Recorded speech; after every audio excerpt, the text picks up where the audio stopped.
do të kërkojmë një rritje të vazhdueshme për disa nga tarifat, të cilat ashtu siç është tarifa e pastrimit, tarifa e ndriçimit, të cilat janë dy tarifat kryesore. Në mbledhjen e radhës të Këshillit Bashkiak Elbasan, kryetari i bashkisë Zoti Kledi Allatja propozoi rritjen e tarifës së pastrimit me 400 lekë në vit për zonat urbane dhe me 13% për ato rurale, ndërsa projekt vendimi parashikon përjashtimin e disa kategorive përfshirë shtresat në nevojë, pensionistët e vetmuar dhe emigrantët e larguar familjarisht. Kryetaria e grupit të këshilltarëve demokrat Bianca Çopja u shpreh se qyteti nuk merr vëmendjen e duhur në pastrim dhe se rritja e tarifave nuk justifikohet nga cilësia aktuale e shërbimit. Po flisim për një rritje taksës për pastrim.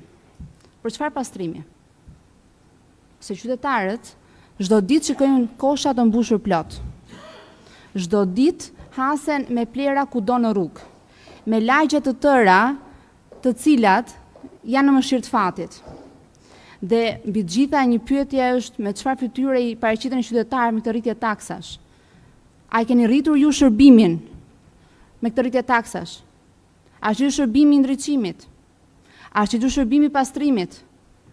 Kur pastrimi sot tek ne nuk ka as mjetet e duhura, ka kontrata të cilat vazhdojnë dhe nuk mbikëqyren nga askush.